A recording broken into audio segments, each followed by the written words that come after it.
ఈ మానవ శరీరం మనకు వచ్చింది.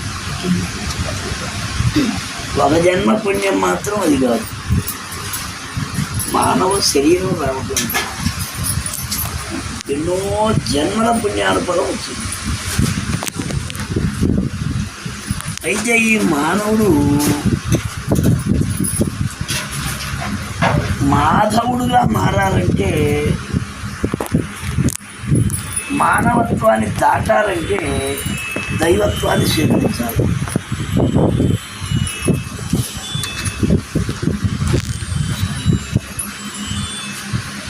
ఎప్పుడైతే దైవాన్ని ఎక్కువగా ప్రార్థన చేస్తాడో తాను దైవ రూపంగా మారిపోతాడు.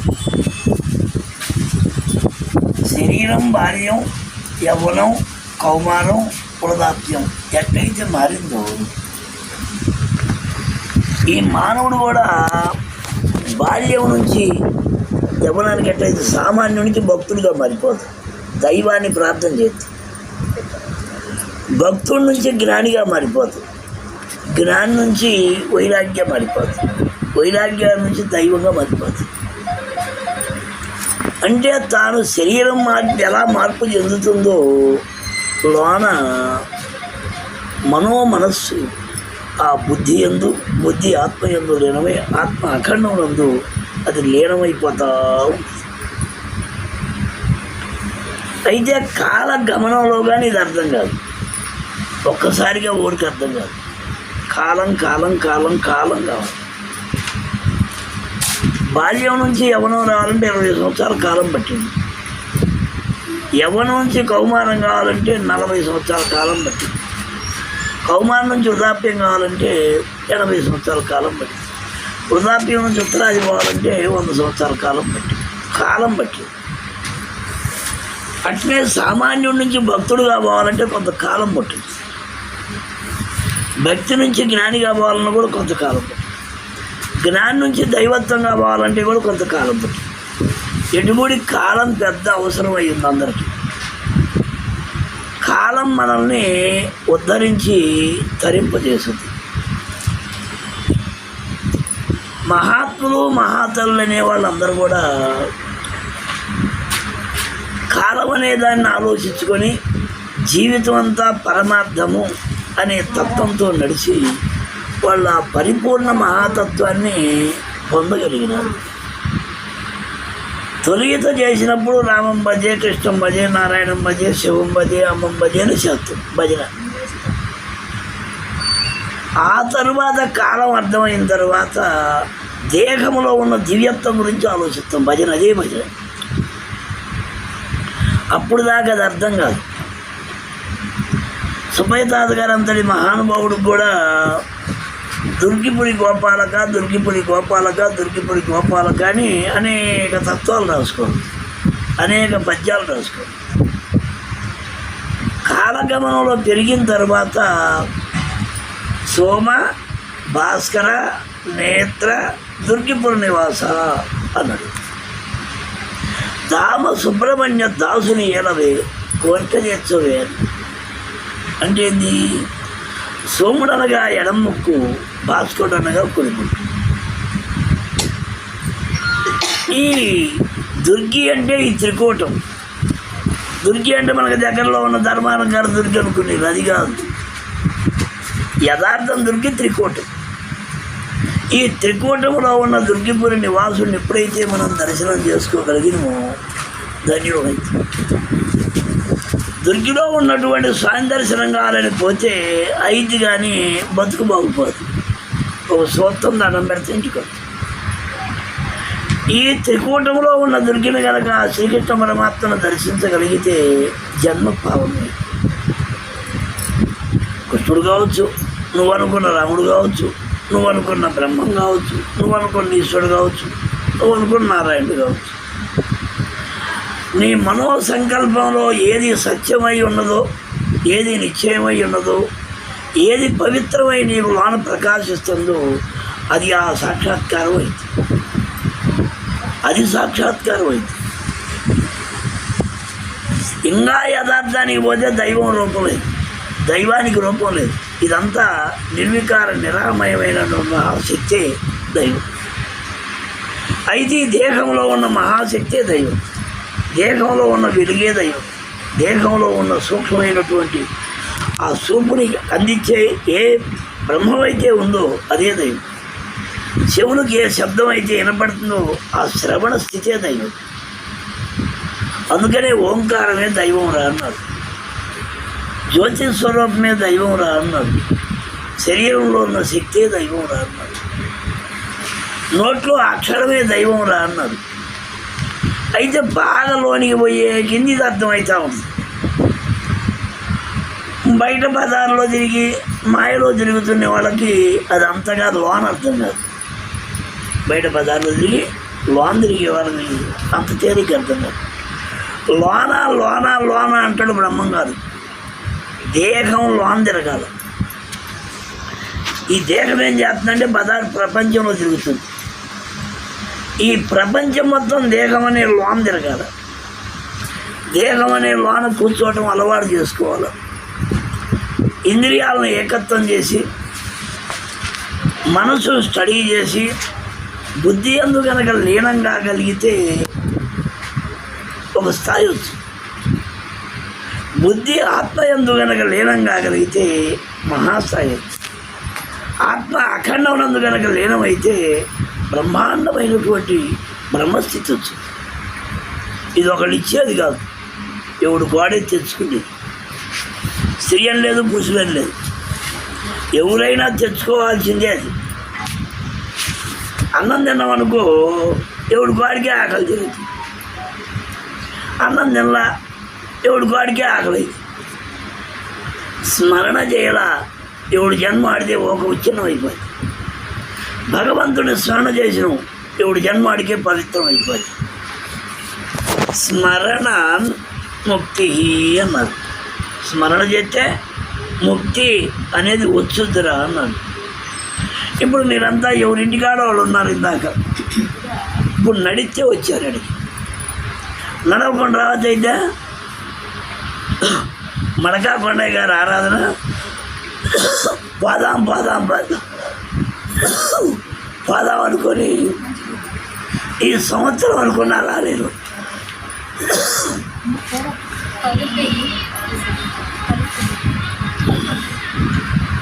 అనుకోవటం అనేది ఒక ఎత్తు, అనుకున్న తరువాత నడవటం అనేది ఇంకొక ఎత్తు. నడిస్తే కొన్నయ్య గారి కార్యక్రమం ఆడ జరుగుతుందో ఆడికి వచ్చినాం, నడిస్తే వచ్చినాం, నడవకుండా రావాలి కాదే. అందుకని మానవుడు దైవం కలిగి కూడా నడవాలి. ఈ ఇంటికి రావాలంటే ఎలా నడవాలనో దైవం కలిగి కూడా మనం అలాగనే నడవాలి. దైవం కలిగి కూడా నడిచినప్పుడు కానీ మనం ఆ బ్రహ్మపట్నం అనేది అక్కడికి చేరటానికి అవసరం. ఇది కాలినడక, అది మనో నడక. కాలినడకతో ఈ ఊరు వచ్చిన, మనోనడకతో నా ఊరు. ఎలలేని మనసు ఎత్తు కావోయమ్మాడు కాదనే కాదు, మనసుకి వెళ్ళలేదు. మనసు ఎంత లెక్కైనా ప్రయాణం అయిపోతూ ఉంటుంది. క్షణకాలంలో ఎంతెంతో దూరం పడుతుంది. క్షణకాలంలో ఎంతెంతో దూరం పడుతుంది. అందుకే మైండుని మన ఊరు దాటి, రాష్ట్రాలు దాటి, దేశాలు దాటి, దేశాలు పోతుంది. కాదు లోకలోకాలు దాటిపోతుంది. చంద్రలోకం, సూర్యలోకం, పైన ఉన్నటువంటి దేవలోకం, ఇంకా పైన ఉన్నటువంటి సత్యలోకం, ఆ పైన ఉన్నటువంటి కైలాసం, ఆ పైన ఉన్నటువంటి వైకుంఠం, ఆ పైన ఉన్నటువంటి నిరాకార లోకం వరకు ఇది పోతుంది. ఆ తర్వాత దానికి అర్థం కాదు. ఆ మనసుకు ఎంతవరకు అయితే అర్థమైందో అంతవరకే పోతుంది. అర్థం కాని కాడికి మనసు పోవటానికి లేదు. కానీ ఆత్మ కనుక సవాసం పడితే 14 మూల బండాలు పరమాత్మ గర్భంలో ఉంటాయి. దానికి అవతలే ఉందో దానికి యువతలే ఉందో మొత్తం కాడికి పోతే ఒక్క ఆత్మ సవాసం పెట్టి ఆత్మలోకి మనం పోతే ఆత్మ ఆడుంది శరీరంలోనే ఉంది. శరీరంలో ఉన్నటువంటి ఆత్మని మనం బాగా ఎక్కువగా ప్రార్థన చేయాలి. దానిలో లీనం కావటమే. ఆత్మ రామ ఆనంద గుణధామ అచ్యుత కేశవ హరి నారాయణ అన్నారు. మన ఆత్మే నిరామమైంది. ఆత్మ ఇదిగా లేదు. ఆత్మ నిరామమై రామతత్వమైంది. రామతత్వం ఏంది? ముక్కులో శ్వాసే. రామ మహాతత్వం ఏంటి? ముక్కులో శ్వాసే. శివతత్వం ఏంటి? ముక్కులో శ్వాసే. కుడి ముక్కు ఈశ్వరతత్వం, ఎడం ముక్కు పార్వతీ శక్తితత్వం. కుడి ముక్కులో నాడాడినని చెప్పు వేడిగా వచ్చింది, ఎడం ముక్కు గాలాడినని చెప్పు చల్లదనం వచ్చింది. వేడి చల్లదనం రెండు వస్తేనే ఈ శరీరం హాయిగా ఉండగలిగింది. దాన్నే సబ్జెక్ట్ మార్చి చెప్పారు పెద్దవాళ్ళు. కుడి ముక్కు నాడాడినని చెప్పు సూర్యనాడి, ఎడం ముక్కు నాడాడినని చెప్పు చంద్రనాడి. చంద్రుడు సూర్యుడు ఇద్దరు కలిసి ఈ దేహంలోనే ఉన్నారు. సూర్య చంద్రాదులు పగలు రాత్రి విడవబోక ఈ దేహమునందే ఉన్నారు అంట బ్రహ్మంగారు. దేహమునందే ఉన్నారు. పగులు వదిలిపెట్టరు, వదిలిపెట్టరు. ఈ దేహంలోనే తిరుగుతూ ఉన్నారు. మనకేమంటే ఆకాశంలో తిరుగుతున్నారు అనుకున్నాం. ఆకాశంలో తిరగరు. సూర్యుడు ఏడుండో ఆడనే కూర్చున్నాడు, చంద్రుడు ఏడుండో ఆడనే కూర్చున్నాడు. ఇదేంది పొద్దాడ పొడిచింది కదా, ఆడిదా పూకింది కదా అనుకుంటాం మనం. కాదు, ఈ భూమండలం తిరుగుతుంది. సూర్యమండలం ఆడనే ఉంది. ఈ భూమి రౌండ్ ఆపర్లో ఒక్క నిమిషానికి కొన్ని లక్షల కిలోమీటర్ల స్పీడ్ తిరుగుతుంది. ఒక్క నిమిషానికి కొన్ని లక్షల కిలోమీటర్ల స్పీడ్ తిరుగుతుంది. మరి తిరుగుతుంటే భూమి కదలలేదు కదా అనుకుంటాం మనం. ఈ బ్రహ్మాండాన్ని మొత్తాన్ని విచారించినప్పుడు మనకు అర్థం కాదు. భూమండలాన్ని మొత్తాన్ని విచారించినప్పుడు అది దైవ లీల. అది దైవ లీల. అందుకని మనం ఈ శరీరంలో ఉన్నటువంటి దైవత్వాన్ని ఈ ముక్కులో శ్వాసను కనుక బాగా విచారిస్తే వీరబ్రహ్మం గారు చెప్పినట్టు మనకు తేలిక అర్థమైంది. అర్థమైనాక ఆలోచిస్తే సర్వ పాపాలు లోన కాలిపోడదైతే. ఇంట్లో 10 బళ్ళ కట్టలేశారు, ఒకదాన్ని నిప్పేశారు, మొత్తం బోడిదైతే. ఇదేంది వేసింది అక్కకి పుల్లే కదా, ఇన్నట్టుగా అని అనకూడదు. అనొచ్చా? ఈ శరీరంలో ఎన్ని పాపాలున్నా, ఎన్ని కర్మలున్నా, ఎన్ని తప్పులున్నా, ఎన్ని మంచి చెబ్బర్లున్నా, ఈ శరీరానికి జ్ఞానము అనే మంత్రాన్ని కనుక ఒకటేసి బాగా స్మరణ కనుక చేయగలిగితే సమస్తం బోడిదైపోతుంది. బోడిదైన వాళ్ళు ఉన్నారా లేదా? బోలెడు మంది ఉన్నారు. అందుకని ఈ సృష్టిలో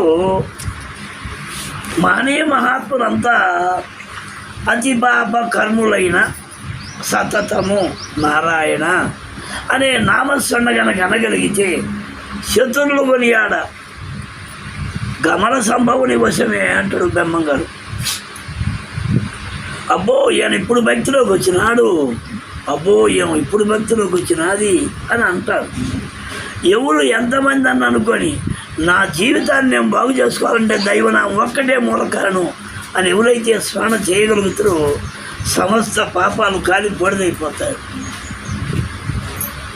యమధర్మరాజు వాళ్ళని తీసుకోవడానికి చేత కాదట. యమధర్మరాజు వాళ్ళని తీసుకోవడానికి చేత కాదట. ఘోర పాపాలు చేసిన వాల్మీకి గురువు గారు ఒకే మంత్రం ఇచ్చిండు, రామ అని. ఆ ఒక్క మంత్రంతో సమస్త పాపాలు పోయి ఆది కవి వాల్మీకి అన్నారు. సీతాదేవికి తండ్రి అయింది, రాముడు వారికి మావయ్యండు, రాముడు వారి కొడుకులకు గురువు అయింది. ఏడొచ్చింది మరి అంత శక్తి? దైవనామ దివ్య అక్షరమే దీనికి మూల కారణమయ్యింది. అంటే శరీరంలో ఒక్క నిప్పకి పుల్ల కనుక ఎత్తే లోన పాపాలు మొత్తం భస్మం అవుతాయండి. బయట 10 బళ్ళ కట్టెలున్నా ఒక్క అగ్గిపుల్లకే కాలిపోతాయి. అట్టగానే ఈ శరీరాల్లో ఎన్ని పాపాలున్నా దైవాన్ని కనుక నిజంగా స్మరణ చేస్తే సమస్త పాపాలు కాలిపోతాయి, బడిదైపోయి. మరి ఇలా పరిస్థితి ఏంది?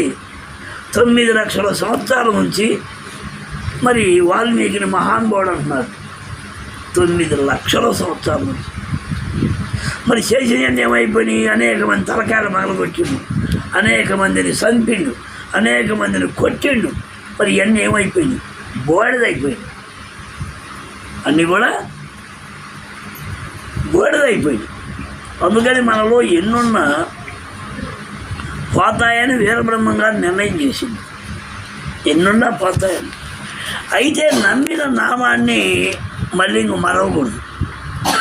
నమ్మిన నామాన్ని ఇంక మరవకూడదు.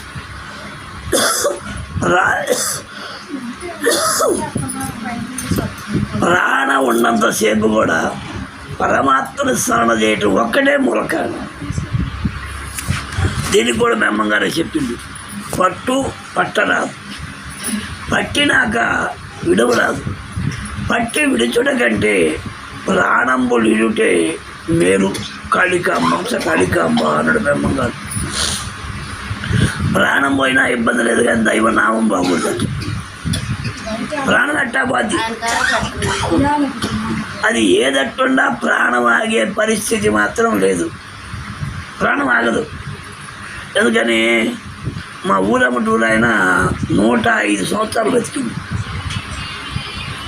25 సంవత్సరాల్లో మంత్రం తీసుకుండు మావిడి నారాయణ గారు. 80 సంవత్సరాల కాలం గురు సేవ చేసింది. అంటే ఏంది? 103, 104 నేను పోతే కాలు కడుక్కొని 90 దాకా అసలు నన్ను కడుక్కొనిడు. 90 సంవత్సరాలు వచ్చేదాకా నన్ను కడుక్కొనిడు. ఆయన ఆడగడుగుతున్నాడు. కట్టక్క నీళ్ళు పోసుకొని ఒడిగిపోతే ఆయన పై పని చేసి తొడవాల మోకాలు తండేసి తలకాయ కాళ్ళ కాని చిదానం పెట్టాల తుడిసి. 103, 104కి ఆ శరీర శక్తి ఎంతో, మనం పోతే ప్రేమంతో. మన గురువుగారు అన్నాడు, అయ్యా నేను గురువుని చేస్తానని, నీకు దండం పెడతా, నేను గురువు సేవ చేస్తాను, ఆ గురువు నాకు కూతాను. సుబ్బయ్య గారు అన్నాడు, నీకు దండం పెడతాను, నా గురువు చేద్దా, నేను గురు సేవ చేస్తాను. నేనన్నా నేను గురువుని చేస్తాను ఆయన అని. అయ్యా వద్దా, నీకు దండం పెడతా, నేను గురు సేవే చేస్తాను. అంటే 105 సంవత్సరాల దాకా కూడా గురు సేవే సేవ. శరీరం చేత అయితే కూర్చుంటాడు, చేత కాదు పండుకొని జపమాల తిప్పుతున్న మంచంలో పెట్టుకొని.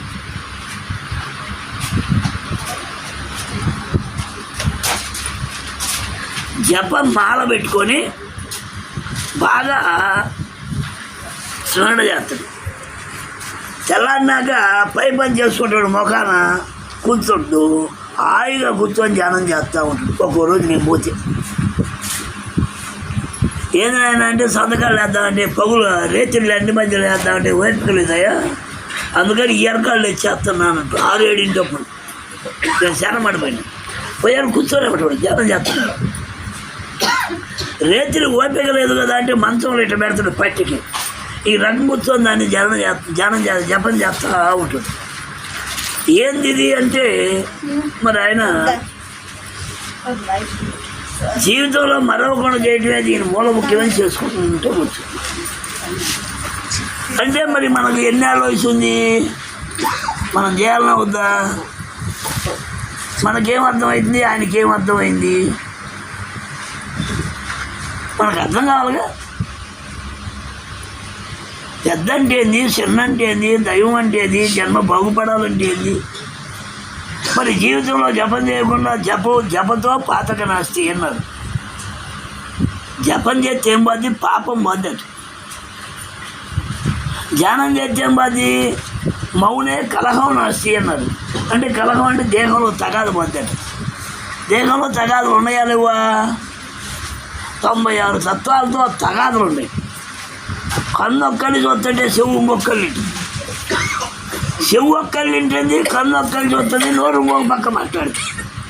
ఈ నోరే మళ్ళీ మాట్లాడితేనే మనసు ఇంకో పక్క పోతాడు. ఇన్ని పక్కన ఎందుకు జరుగుతుంది ఇదంతా అంటే లోన తగాద గోలది. ఏ ఇంద్రియం గోల ఆ ఇంద్రియం అంతే. కాలు దొగ్గాల, చేతి దొగ్గాల, మనసు దొగ్గాల, కళ్ళ దొగ్గాల, చెవులు దొగ్గాల, నోటి దొగ్గాల, ముక్కు దొగ్గాల. ఇన్ని గోళలు లోన జరుగుతూ ఉంటాయి.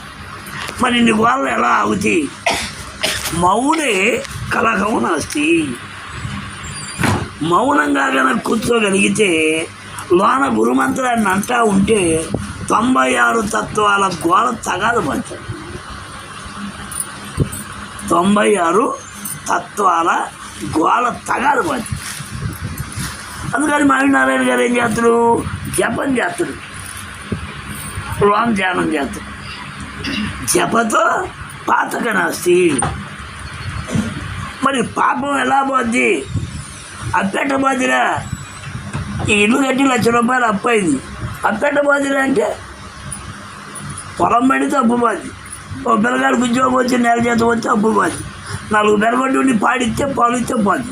4 పనికి పోతే అప్పు పోద్ది. తడవకాశం ఇచ్చినా అప్పు పోద్ది. ఈ శరీరంలో పాపం అనే అప్పెట్ట పోద్ది. దైవాన్ని స్మరణ చేసే కింది, జపం చేసే కింది, జపతో పాతక నాస్తి. ఆ పాపం అనేది పటాపంచలు అయిపోద్ది. మరి ధ్యానం చేస్తే ఏం పద్ది? లోనన్న తగాద 96 తత్వాల గోల పద్ది. ప్రశాంతతగా ఉండగలిగిన స్థాయి వచ్చింది. ప్రశాంత లోన్ వచ్చినాక నువ్వు ఎన్ని గంటలు కూర్చున్నా నీకు ఇబ్బంది లేదు. ప్రశాంతత లోన్ రాలా, అశాంతత వచ్చింది, నువ్వు మరించేపు కూర్చోలేదు. ఎందుకని? కాళ్ళు నొప్పొద్ది, చెయ్యి నొప్పొద్ది, చెవులు కాడి ఈగలు ఆడుతాయి. అప్పుడే అనేక గుర్తొద్ది, నేను లేపనే లేదు. ఇవన్నీ పోవాలంటే ఏం చేయాలా? ఖచ్చితంగా నువ్వు ధ్యానం చేయాలా. ఇవన్నీ పోవాలంటే ఖచ్చితంగా నువ్వు ధ్యానం చేయాలి. ఆ ధ్యానం చేసి దాంట్లో లీనమైనా కానీ ఈ జీవితం ఒక స్థాయికి రాదు. రోజు బడిలో పోతే ఏమైద్దిరా అంటే చివరికి ఉద్యోగం అయిద్దిరా అన్నాడు. రోజు బడిలో పోతే ఏం కాదు, బెరబడికి పోవాల్సి వద్ది, అవులుకు పోవాల్సి వద్ది. చదివినోడే ఉద్యోగానికి పోవాల్సి వద్ది, చదివినోడే ఊళ్ళో పని చేసుకోవాల్సి వద్ది.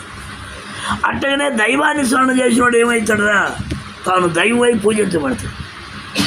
దైవాన్ని స్మరణ చేయనోడు ఏమవుతాడా? ఈ మాయలో పడి మాయమై మళ్ళీ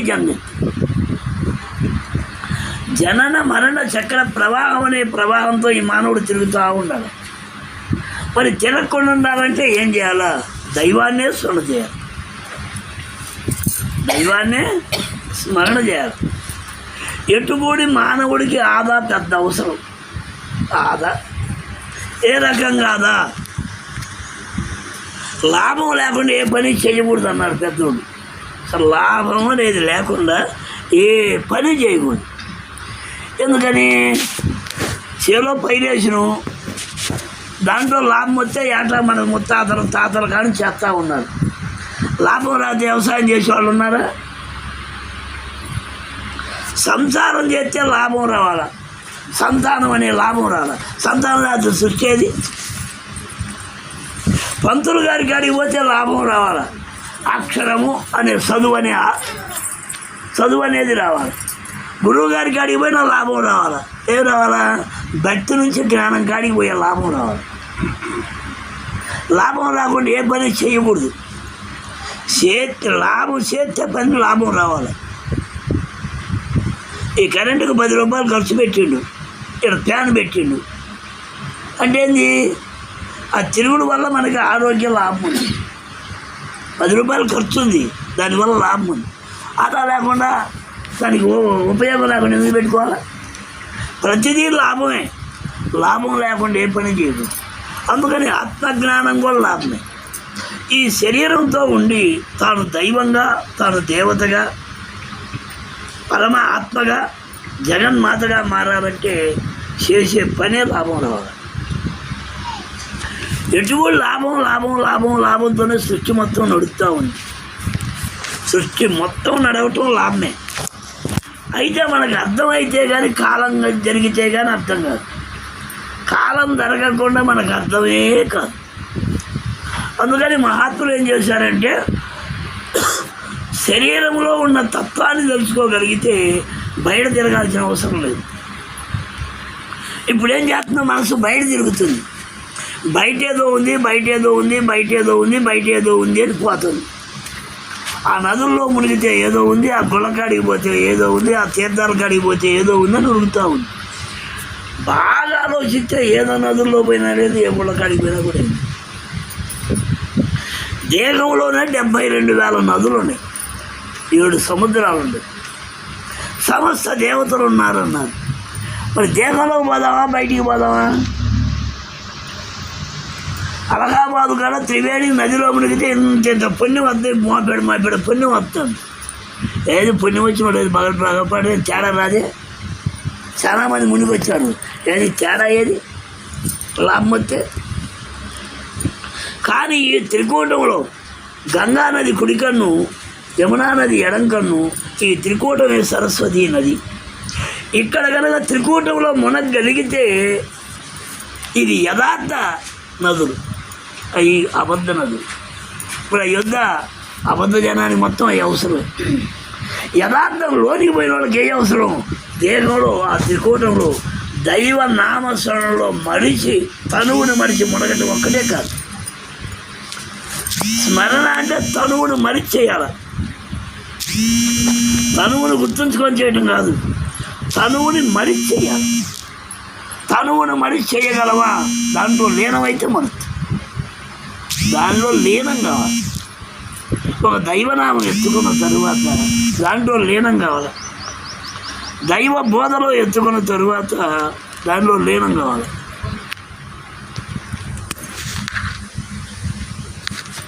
అందుకని ఎటుబడి మనం లీనమైతేనే కానీ ఆ మహాలాభం రాదు. అందుకని బ్రహ్మంగారు ఎంతసేపు చెప్పినా ఏం చెబుతుందంటే, దేహం లోన మునగండి, దేహంలో లోనే మునగండి, దేహంలోనే విచారించండి అంటాడు బ్రహ్మంగారు. బయట విచారిస్తే పెద్ద లాభం లేదు, లోన విచారిస్తేనే లాభం అంటాడు. అయితే మరి అటు దాన్ని ఎలా విచారిస్తారా అని ఆలోచిస్తే, గురువుని బోధ వెనక 1,000,000 జన్మలెత్తిన తత్వం ఎరుగుపడదు. ఒక జన్మ కాదు, 1,000,000 జన్మలెత్తు తత్వం ఎరుగుపడదు. గురువుని బోధ అంతటి ప్రధానం అని చెప్పింది. గురువు గారి బోధ ఏం జరుగుద్ది? దేహంలో ఉన్నటువంటి నదుల్లో మునిగే ప్లాన్ వచ్చింది, సముద్రాల్లో మునిగే ప్లాన్ వచ్చింది, దైవత్వాన్ని దర్శించే ప్లాన్ వచ్చింది. ఎందుకని? గగన సాదృశ్యమైనటువంటి ఆత్మని గనగనెవ్వరి తరం కాదు రాసిద్ద అన్నాడు. దైవం ఎలా ఉండు? సదృశ్య రూపం ఉన్నాడు. గురువు గారు చెప్పటం, ఆ సదృశ్యాన్ని ఆముద్ర చెప్పిన దాంట్లో అంతే పట్టుకోవాలి. సదృశ్యంగా ఉన్నదాన్ని దృశ్యంగా పట్టుకోవాలి. పట్టుకోగలిగిన స్థాయి రావాలంటే నువ్వు ఎక్కువ లాంచ్ చేయాలి, దైవస్మరణ చేయాలి, గురు సేవ చేయాలి. చెప్పింది చెప్పినట్టు అర్థం కావాలి, చెప్పింది చెప్పినట్టు మనసుకి ఎక్కాలి. ఎలా ఎక్కుద్ది? లోన అజ్ఞానం ఉన్నప్పుడు ఈ మాట ఎక్కదు, లోన పాపం ఉన్నప్పుడు ఎక్కినట్టు ఉండవు, ఒక దిగిపోద్ది. ఎక్కినట్టే ఉంటుంది కానీ దిగిపోద్ది. మరి ఎలా నిలబడుద్ది? అజ్ఞానం తొలగేకింది, పాపం తొలగేకింది, గురువుగారి మాట బహు తీయంగా ఉంటుంది. అవి తొలగరా, గురువుగారి మాట తీయకూడదు, ఏమో లేదన్నట్టు అయోమయంగా ఉంటుంది. చెప్పేది అదే అయినా దాన్ని తీసుకోలేదు. దీనికి చిన్న కథ చెబుతాను.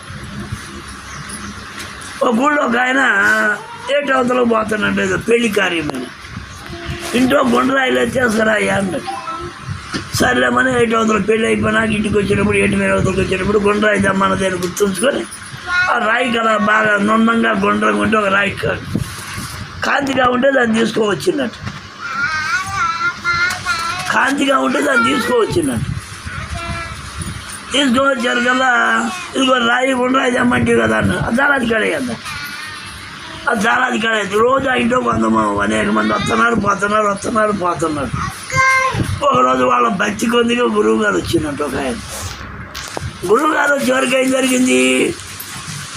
భార్య భర్త ఇద్దరు పోయినారు, కాళ్ళు కడిగినారు, దండం పెట్టినారు, లక్షణం తీసుకొచ్చారు, మంచం వేసినారు, పక్క వేసినారు, పలారం పెట్టినారు. స్వామి అందరూ బాగున్నారని మంచి చెప్పలు అడిగారు. ఆయన మాట్లాడిండు, అబ్బాయి అక్కడ రాయి అందిరా అన్నాడు. మన గుండ్రాయి ఒక 5-6 నెలలు అయింది ఆయన పోయి ఏటవతలు పోయి తెచ్చాను, ఆ రాయిని కుంగుడుగాలు కొట్టుకోవడానికి తెమ్మంటే తెచ్చాను. దాన్ని కడుక్కొని చేస్తారు అన్న గురువు గారు. దాన్ని కడుక్కొని చేసుకొచ్చిన తర్వాత చూసిండు గురువు గారు, ఇది రాయి కాదు అబ్బాయి, వజ్రం రాండు, ఇది మేలి వజ్రం రాండు, రాయాలు ఉంది కదా అన్న. దాని ప్రాణోడికి తెలుసులే, నీకు తెలియదులేరా, మనకి దగ్గరలో మాచర్లో కొట్టింది కదా, ఆడికి పోయి ఈ వజ్రాన్ని కొంటరానండి. వాడు అడిగిన దానికి 10 రెట్లు తెచ్చి ధర చెప్పండి, 5-6 జనాలు తీసుకొని పోను. సరే మనం ఒక జీపు కారు వేసుకొని 5-6 తీసుకొని పోయింది. అయ్యా ఈ వజ్రాన్ని కొంటారా అంటూ, ఇది రాయిగా ఉంది, 10,000 కొంటాం. మళ్ళీ వాడి 1,00,000 అడిగితే ఇవ్వలేదాన్ని. ఇంకొక కొట్టుకు పోయి అడిగిండు, 1,00,000 అయితే కొంటారు, అలాగా 10 లక్షలకి అడిగితే ఇవ్వలేదండి. ఇంకొక కొట్టుకు పోయిండు, 10 లక్షలకి అయితే కొంటాం, అలాగా 1 కోటి రూపాయలు అయితే మళ్ళీ అమ్మ ఇవ్వలేదండి. ఇంకా ఆ ఊళ్ళో కొట్టు లేక ఇంటికి వచ్చి తెల్లారేమిటే గుంటూరు పోయిండు. ఒకసారి 7 జీపులు వేసుకొని పోయిండు. ఈ రాయుడు కొంటరా, వజ్రాన్ని కొంటరా, 1 కోటి రూపాయలు అయితే కొంటాం, అలాగా 10 కోట్లు అడిగి తీయలేదండి. ఇంకొక కొట్టుకు పోయిండు, 10 కోట్లు అయితే కొంటాం, లేక 100 కోట్లు అడిగి తీయలేదండి. ఇదిగో రాయి కొంటారు, వజ్రాన్ని కొంటరా, 100 కోట్లకి అయితే కొంటాం, డబ్బులు ఇవ్వమని. లారీలో డబ్బులు, జీబు నిండా డబ్బులు వేసుకుని ఇంటికి వచ్చాను. వాల్యూ జరిగినప్పుడు రాయాడుంది, దానాది గుంతకాడుంది. వాల్యూ తెలిసినాకేడుంది, 100 కోట్ల ధరతో ఉంది. అట్టనే గురువు గారి బోధ కూడా దాని వాల్యూ జరిగితే ఈ మైండ్ అనే తలకాయలోంచి పోదు. ఎందుకని ఆ మాట వాల్యూ కాబట్టి, ఆ మాటే వాల్యూ కాబట్టి. ఆ మాట వాల్యూ తెలియలా ఆ రాయాలనే ఉంచుకుంటాం. ఆ రాయికి ఎంతలా వాల్యూ ఉందో మాటకు వాల్యూ తెలియనప్పుడు దాని బతుకు అంతే ఉంది. అదే మాట విలువ వాల్యూ తెలిసినప్పుడు గురువుగారి మాట కొన్ని కోట్ల ఖరీదైంది. ఎందుకని దేహమనము, దేహధర్మం, దేహస్థితిగా, లోన దేవస్థితి, సముద్రాల స్థితి, నదుల స్థితి, వాటిల్లో ఎలాగా మునగాలనే స్థితి. ఈ దేహంలో కనుక్కోగలిగి ఈ బ్రహ్మాండాన్ని పట్టుకోగలిగిన స్థాయి కనుక రాగలిగితే వాళ్ళు ధన్యులై ప్రకాశిస్తారు. మరి అటువంటి ధన్యత ప్రకాశానికి గురువుగారి బోధ అంత అవసరమైంది. తెలియని వాళ్ళ గురువుగారి బోధ అంటే పెద్ద బాధ అయ్యింది. ఒకప్పుడు నేను అనుకున్నా, మాసారంలో ఆరాధన జరుగుతుంది, ఈ కొండయ్య గారికి జరిగినట్టు. బాగా జనం పుల్లుగా ఉన్నారు, భజన చేసేకాడికి జనం బ్రహ్మాండంగా ఉన్నారు. లోన 10 మంది కూర్చొని ఉన్నారు, ఓ పెద్ద ఆయన కూర్చొని ఉన్నారు, రంగయ్య గారు అని సాతాన్ రంగయ్య గారు గురువు గారు కూర్చున్న వారికి ఏం జరిగిండు, నన్ను చూడగానే అయ్యా నేను కూర్చొని నన్ను లోనికి చేసిపోయానికి ఏం జరిగింది, ఆయన ఏం చెబుతాడు, సాంఖ్యం చెబుతుండు. సాంఖ్యం అంటే దేహతత్వం, శబ్ద, స్పర్శ, రూప, రస, గంధం.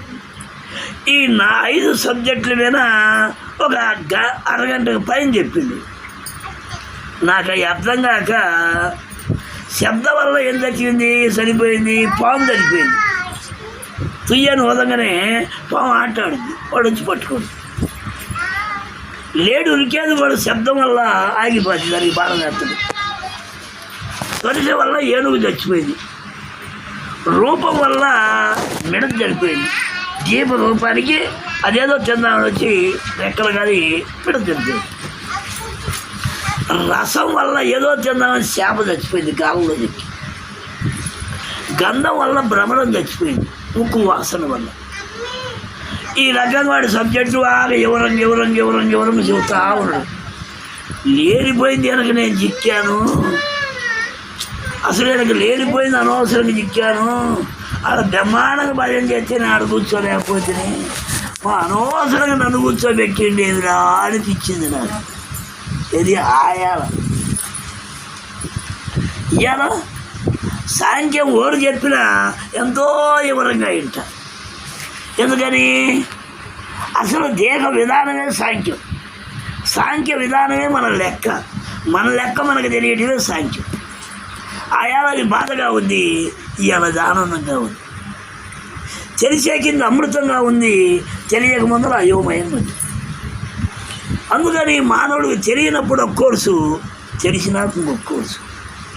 అందుకని మానవుడికి తెలియాలంటే గురు బోధ కాలంలో కానీ అది అమృతంగా మారుతుంది. తొలిత అమృతంగా ఉండదు. అయోమయంగా లేనిపోయింది. నన్ను ఆడ కూర్చోబెట్టి నన్ను అల్లాడుతాడు అయ్యా అటుది మనసు. నాకు అనిపించింది ఒకప్పటికి. అందుకని మనసు బాగా తెలిసేకింది ప్రశాంతత ఉండగలుగుతుంది. తెలియనప్పుడు అయోమయంగా యాడికాడికే ఈ మాయలో పడి ఉడుకుతావు. ఈ మాయను దాటాలంటే జపం చేయాలా, ధ్యానం చేయాలా, సేవ చేయాలా, పూజ చేయాలి. దేహంలో ఉన్న మనమం తెలియాలంటే ఎల్లప్పుడూ గురువుగారి కాడనే కూర్చోవాలి. దేహ మనమం తెలియనప్పుడు గురువుగారి కాడికి ఎప్పుడు దక్కించుకుంటున్నా లేనిపోయింది. నాకే పని చెబుతాడు, నన్ను చూసి చెబుతాడు. ఎవడుగా చెప్పడు, నాకే